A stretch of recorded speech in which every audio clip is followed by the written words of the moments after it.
This is Victor Conti here for all you elite athletes and others that are looking for a great night's sleep and accelerating healing and tissue repair. ZMA5, sweet dreams.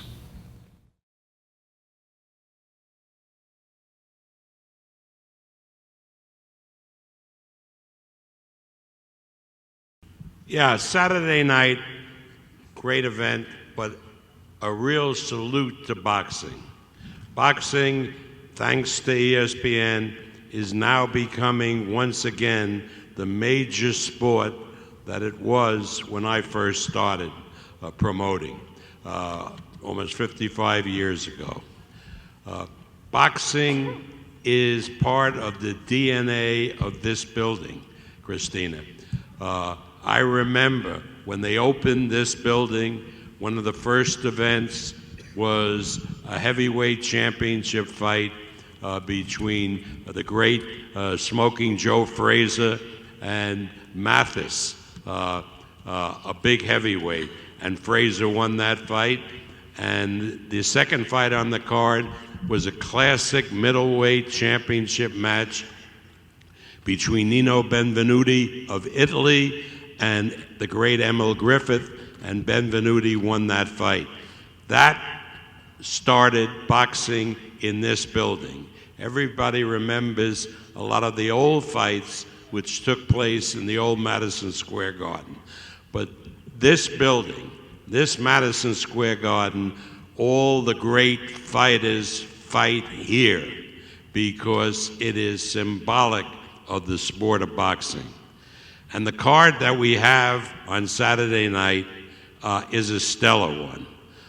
Let me talk about the fights, some of the fights that will be on the card, which will be televised on ESPN2 leading up to the pay-per-view. We have on the card a sensational young man who is part of the Crawford Bomac stable in Omaha, Nebraska. Bomac is really high on the kid. Lawrence Newton will be performing first time, obviously, in New York. There's another young man on the card. He comes from India, pretty close to where Amir Khan, who's from Pakistan, family comes from. And Vikas Krishan was a terrific amateur. He has one win and no losses. He is part of the Shakur Stevenson camp, and he's a kid well worth watching. You understand that when Disney bought the assets from Fox, one of the assets was Star Television, which is the equivalent for the Brits of Sky TV and BT in the UK. Star Television is going to start featuring boxing, and a lot of people in India, so that's great for the sport. Another fight that I'm sort of familiar with that should be a barn burner, Frank Galarza will fight Carlos Adames in a super welterweight match. Two real hard-charging bangers. This should be a terrific fight. And as we go on today, we'll get into the pay-per-view undercard, and Christina will tell me when and if I can talk about it.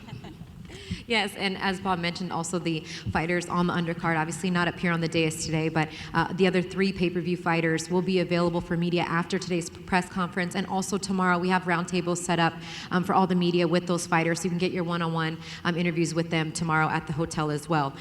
We'll keep it now to our main event. Before we get started talking with Virgil, I'd like to introduce Frank Smith, CEO of Matchroom Boxing, and Frank, not only did we put together a great card, we have two of the greatest fighters and gentlemen in boxing up here on the stage. And with your fighter, Amir Khan, you know, it's no secret that he could have went another direction and took another fight. But what does it say about your fighter to want to take on the pound-for-pound king in boxing, Terence Crawford? Yeah, definitely. Thank you. Firstly, it's great to be here at Madison Square Gardens and a pleasure to be working with Bob Arum, Top Rank, 2 in 2 weeks. Hopefully this week it'll be 1-1. Unfortunately, Crawler didn't get the decision last week, but Amir's going to go in there and do the business. I think, as you say, Amir had other opportunities that he could have gone down, most notably probably the Kell Brook fight. But this is the fight that Amir wanted, and you have to respect that, and you have to respect a man who's done what he's done in the sport. And I believe on Saturday night he's going to go in there, he's going to do a job, and he's going to become a world champion once again. We're looking for a great performance, and I know we have a lot of people from the UK coming over and people that will be watching, so we're very looking forward to that. Thank you so much. And Virgil, if I can bring you in now, the man to your right in Amir Khan, what does it mean for you to be back working with him and in his corner for this very important fight against Crawford? It's been a pleasure having Amir back. It came at the right time and a good time for a fight such as this magnitude to go up against a great fighter like Terence Crawford. Coaches, we live for these opportunities. Whether we win, whether we come up short, we thrive in these settings, and we live for these opportunities. So it's a great opportunity, and it's a pleasure to be involved in this event. Yeah, and for Frank, I mean, having Virgil back with Amir, it's kind of like the best case scenario for this big fight. We know that they've done some historic things together. It couldn't be more ideal for you and your team to have these two back together, right? Yeah, exactly. I think they had a couple of fights off. Amir's last 2 fights, which we promoted with him in the UK. And I think Amir, when he's in with the best fighters, that's when he looks the best. I think the test of Terence Crawford taking on pound for pound one of the best fighters in the world, one of the most respected fighters in the world, will bring him on. He's, as I say, come back from those 2 fights, and I think at welterweight, this is the strongest weight for him, and great having Virgil back in his corner. He had a great time with Joe Goosen, but I think being back with Virgil, who's been with for a long time, is very important to him. And Virgil, something that, in going through my notes, I kept seeing the word focus come up everywhere in your interviews. So I know that was a point of emphasis with Amir. So what are some of the things that he needs to make sure he focuses on come Saturday night? Well, he most definitely can't have a mental lapse. He has to be focused every second of every round and be able to read the adjustments that a great fighter like Crawford will make. He's a fighter making adjustments. We have to be able to read those adjustments and adjust accordingly to stay competitive and try to win this fight. If we can get now to Amir. Amir, good to see you again today. Thank you. I know you've done this many a time, but this fight right here is your 10th world title fight. Yes. Where does this fight against Terence Crawford, if you can briefly look back in your long boxing history, kind of rank on that list of title fights? Yeah, this definitely ranks probably at the top for me, because fighting a world champion, Terence is very high in the pound-for-pound rankings, maybe number 1 or number 2. So it's just amazing for me to be in this position once again. That itself is a great motivation for me to know that I'm fighting the best out there once again, and it makes me train harder, work harder. I'm focused for this fight, and I know that I can't make any mistakes in this fight, because I could be in trouble. Terence, I've been watching all other videos of his fights. I see that how he breaks down fighters, how he sees openings and stuff, and I can't be making those openings easily. Maybe my last performance got me this fight. To me, that wasn't the best performance, that wasn't the best Amir Khan, and I'm now back with my old trainer Virgil, where I'm happy, and he trained me the best, and he knows me better than any other trainer out there. So we know we've done everything we've had to do for this fight, and I'm going to be more than ready. You talked about your last fight not being the best version of you. If you could look back, obviously you're undefeated at welterweight. What was the best version of you, and then what can we expect on Saturday? I mean, I've had some good fights in the welterweight division. We fought Clauso, we fought Alexander. I mean, he's brought the best out of me. Even the Canelo fight was going well till I got caught with a shot. So, I mean, whereas this fight, I'm fighting someone who's my own weight, which helps. I mean, every fight with Virgil I've learned something from, win or lose, and he's got the best out of me. And I needed to get back with somebody who could bring that respect back for the sport of boxing and also make me work harder. So you have the team together, the timing and the weight division right, for everything to come together on Saturday night. And I know that you've rallied for big fights in the past against pound-for-pound greats that haven't necessarily come to fruition. But now is your chance, now your opportunity. How do you capitalize and become a champion on Saturday? That's right. This is a dream come true. And hopefully on Saturday, dream will come true, where I get my opportunity to fight for another world title and to be one of the best pound-for-pound fighters in the world. This just drives me, makes me work harder, train harder, stay focused, because I know I've got someone in front of me who is up there as number one. We can't deny that. He's a good fighter. So I know he's training hard because he doesn't want to lose that unbeaten record, and I don't want to lose this fight because I want to achieve everything I want in this sport of boxing. Amir, thank you. Thank you.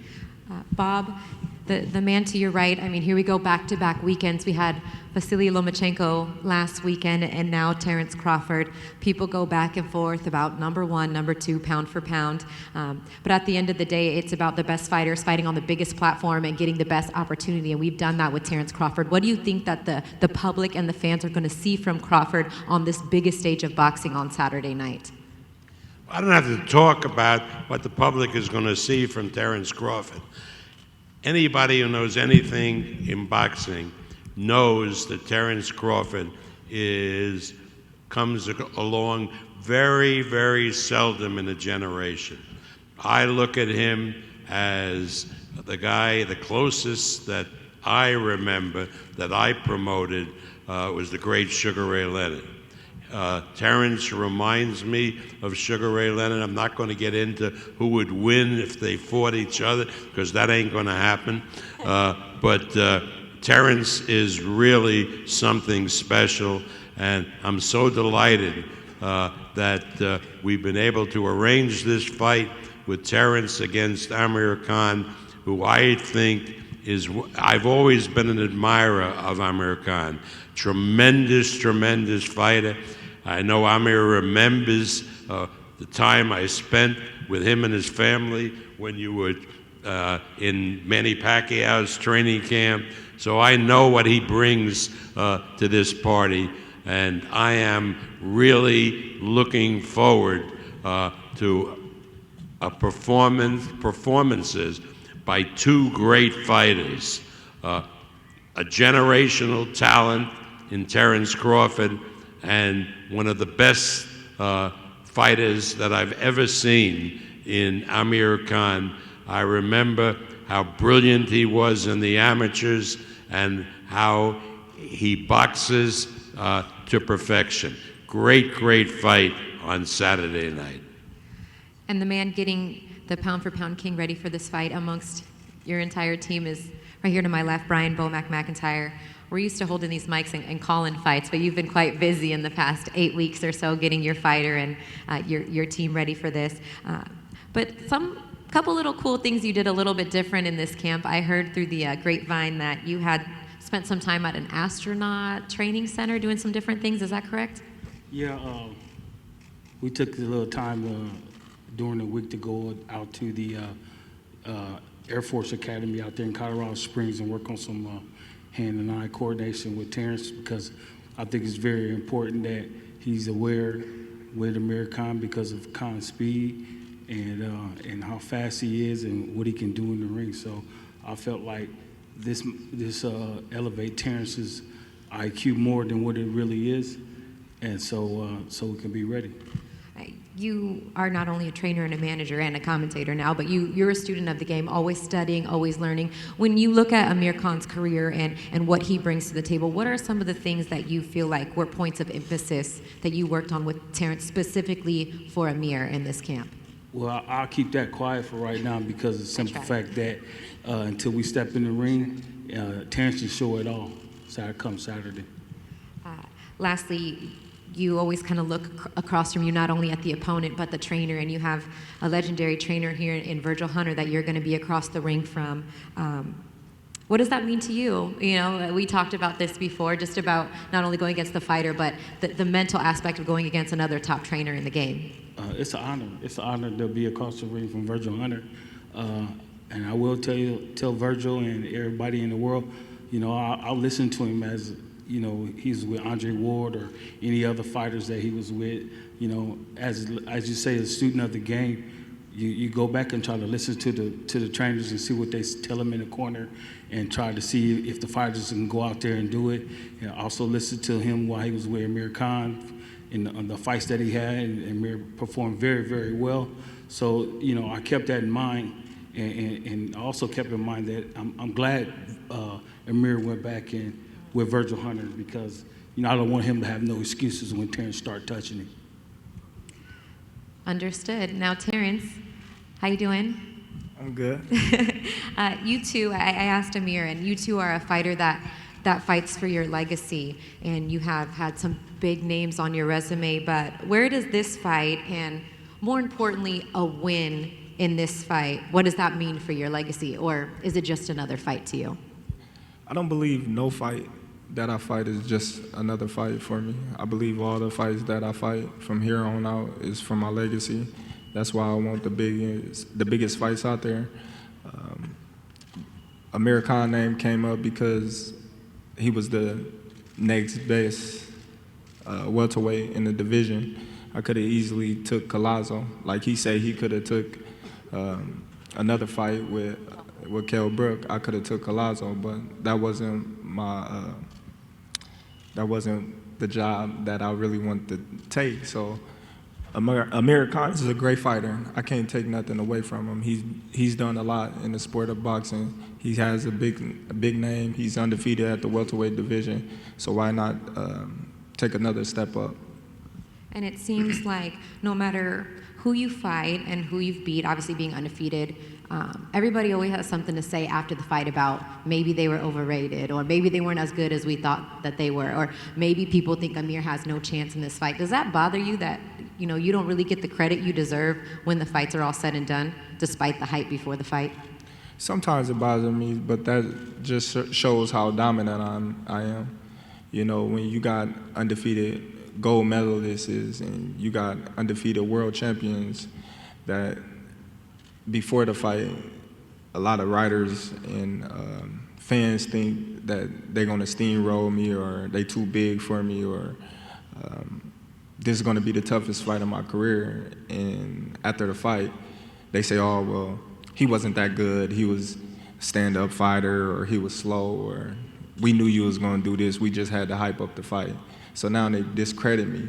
But when you look at the fighters that I didn't fight, that I done fought, like most of them never the same after they fought me. You win the fight on Saturday. What do you want the story to be? What do you think that the headline should be? I don't know. I don't write the stories.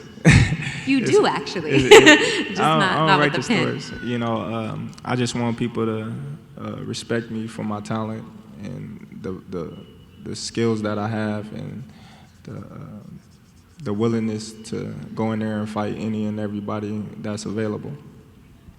And I know that Amir Khan is the task at hand, and when I speak to the fighters that are at the top of the game, every fight that they want is to be a meaningful fight, and this very much so is. There's another guy that really wants to unify a title with you, and I know that that's very important to you. Do you think that after this fight, if you win, you can kind of put that pressure on the man to your left and try to make that big fight happen?